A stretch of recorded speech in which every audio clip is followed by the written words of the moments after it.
Hi, it's Paul from Paul's Fishing Systems here, and today we're at Untitled Beach and we're going to be looking at fishing with a Splashdrone. We've got an onshore wind of about 15 knots, so we're right on the limit of what's recommended with the drones, but we're going to give it a go anyway. We're lucky to have Dennis Bradley with us. He's one of those kind of guys that's just keen to take up anything new and give it a shot. Very experienced kite fisherman, very experienced kontiki and shore thing fisherman, and one of our first customers to take up drone fishing.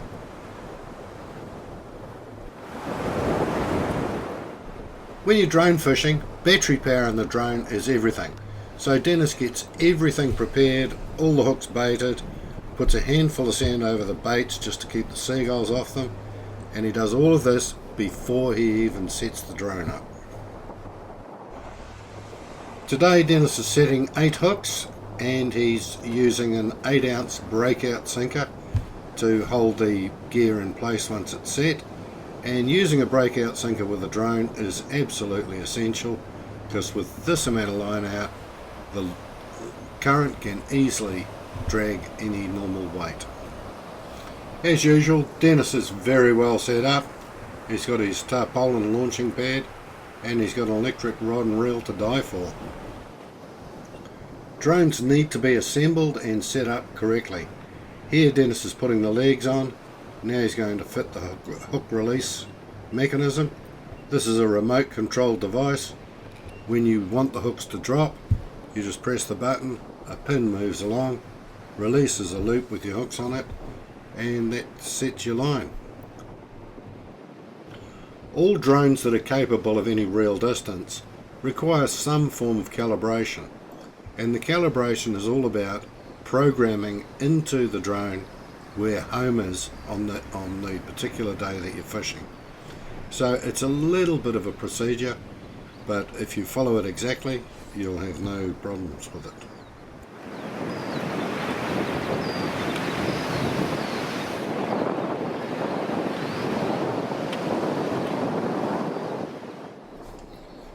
In the Splashdrone, the battery in the remote and the battery in the drone are rechargeable. Before you think of going fishing, always make sure that you've got them fully charged. Electricity is everything. Just about every different drone type has a different way that you calibrate the drone. We're showing it on this video, not so much as instructional. You should always consult the proper video from the manufacturer for full instructions on how to set it up. It's basically just to let you know how simple it is once you've got your procedure under control. Turn the controller on by holding the 2 buttons down until you see Swell Pro come up on the screen. Connect the drone battery up now. Put the home switch on, turn that on, and then the controller, the levers should go down one into that position and one into that position, and they hold for about 5 seconds, and it'll go green, red, yellow flashing there. And that's what it's doing right now. We let these buttons go, put the cover on loosely,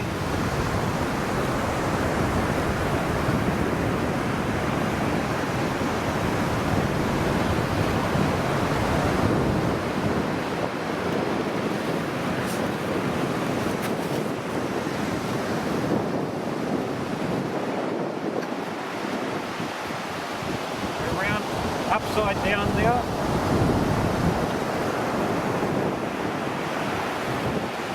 The arrow's up. The arrow's at the 3 o'clock position. Arrow's down.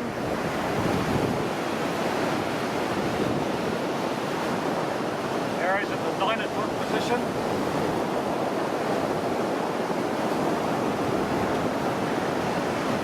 Now place the drone on the flat on the deck where you want it to go with the arrows facing directly out to sea.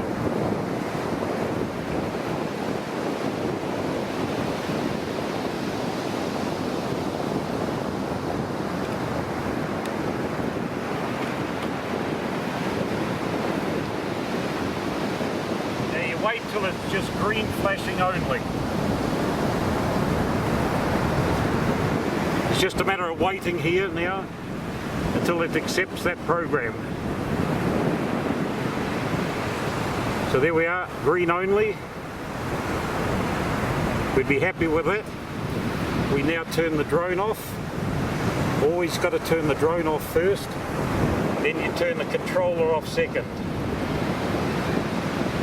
Does that confirm the positioning? It confirms it all when that's turned to green. So now it's all ready to start flying, so we'll then press the 2 start button. We've got to turn the home button off, press the 2 start buttons on the controller. Always start the controller first, drone second. Tuck the battery away as far away from the electronics as possible, because they can interfere apparently with the GPS.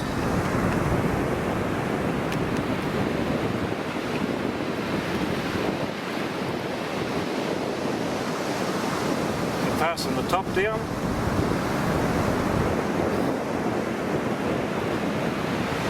Now we can test now to see if it's going to go without the props on. So we move the 2 levers down into this position here. And see the motors have started. And I can start and rev them up, going up that way. So that we're happy now that everything's programmed correctly. So to turn the motors off now, I'll go into that position. So the motors have now stopped. We've got 19 satellites there, so that's more than enough to make a start. And the props are all different. There's counterclockwise with CCW, and there's clockwise. So you look for CCW on there. And to lock it, we're going to turn it that way. To press it down, that's locked. That's the CCW on there. Press it down, locked. Counterclockwise one.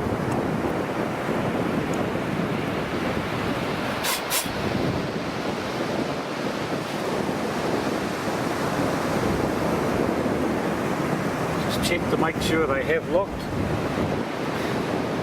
So that's right. Now we can hook up the line.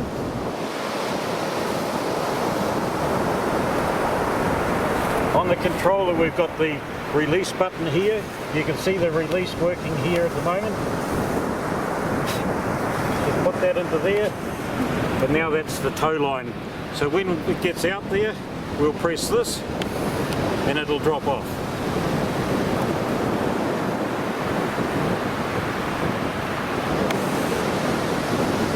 As you can see, we've got a very clear picture on the screen.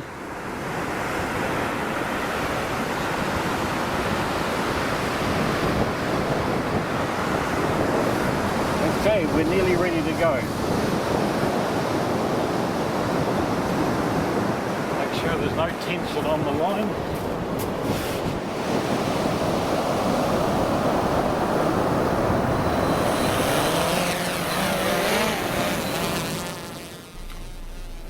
At the start of the set where Dennis is lifting the hooks and that up, what he's trying to do is get the drone a little bit away from him. He's just manually controlling it, and he's trying to get the hooks all lifted safely off the beach, pulled out of their little sand bits, and then he'll go up to the altitude. He generally sets at about 20 to 30 meters altitude, and then fires her out.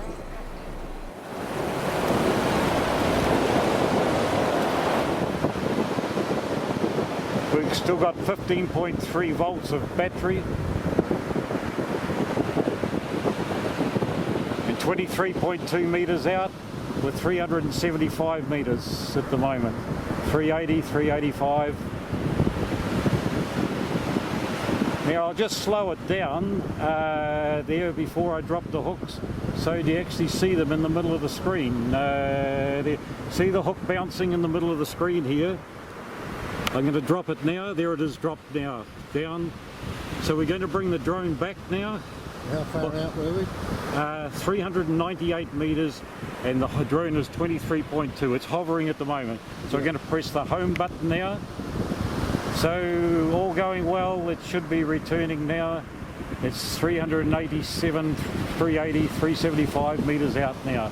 So I shouldn't need to touch this anymore. The drone should come back and land right where we sent it out. In theory, it should land on that map. That's without touching this. So how much battery's left? It's 15.2, so we've got 0.3.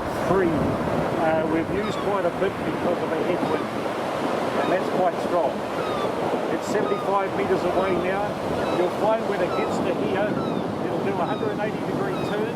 Sorry, 180 degree turn, and it should land on that map, or very close to it.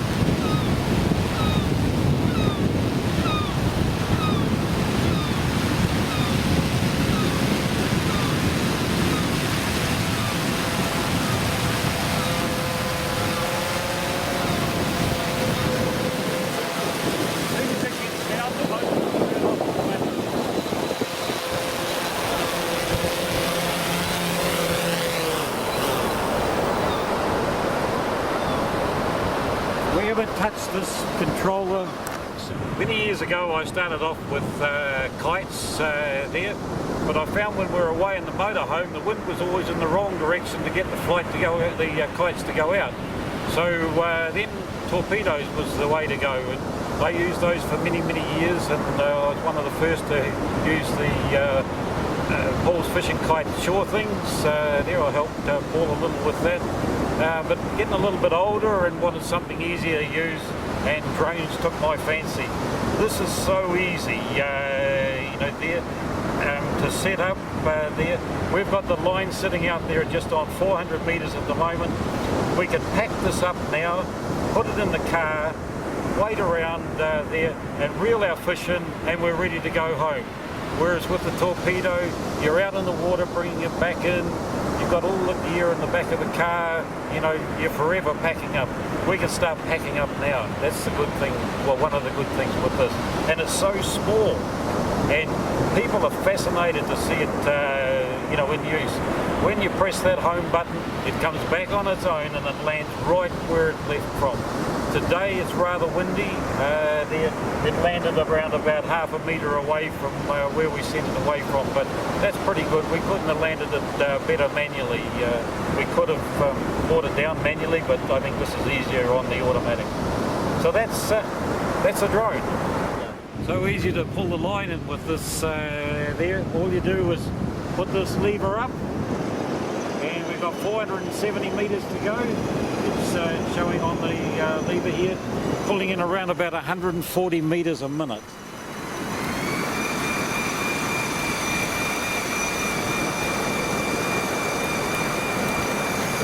Just leave it in the rod holder.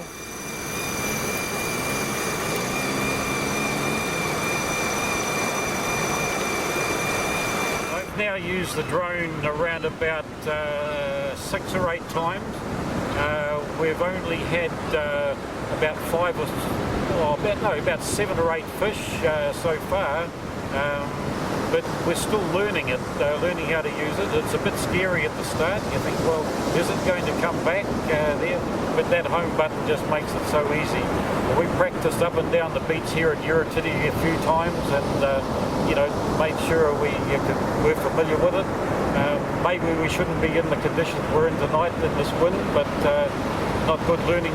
But you know, we've done it and really enjoy it, and people are amazed to come along and see it. You can see something happening all the time when it's being set up and going out.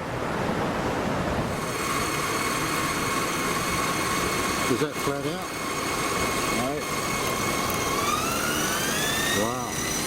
Yeah, don't overdo it. Very good.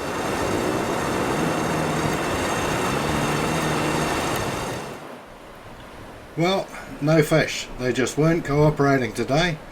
But this is one of Dennis's and I favourite fishing spots. Dennis has fished here frequently with the drone, and here are some pictures of some of his earlier drone fishing catches.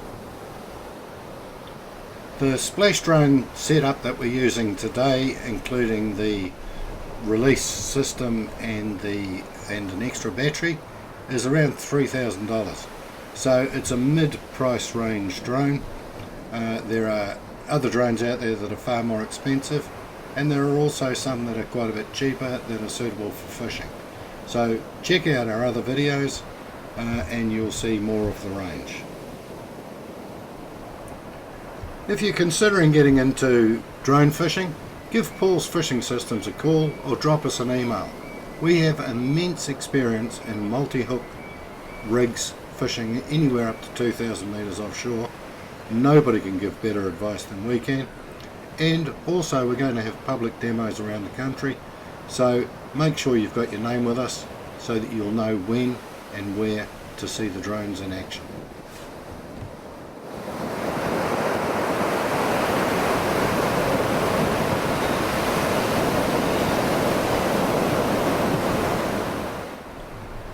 Our shop is based at 39A Nelson Street, Onehunga, Auckland. You can call us on 09 634 5005, or you can buy anything that you've seen on this video online at www.fishingtacklesale.co.nz. Look forward to seeing you or hearing from you soon.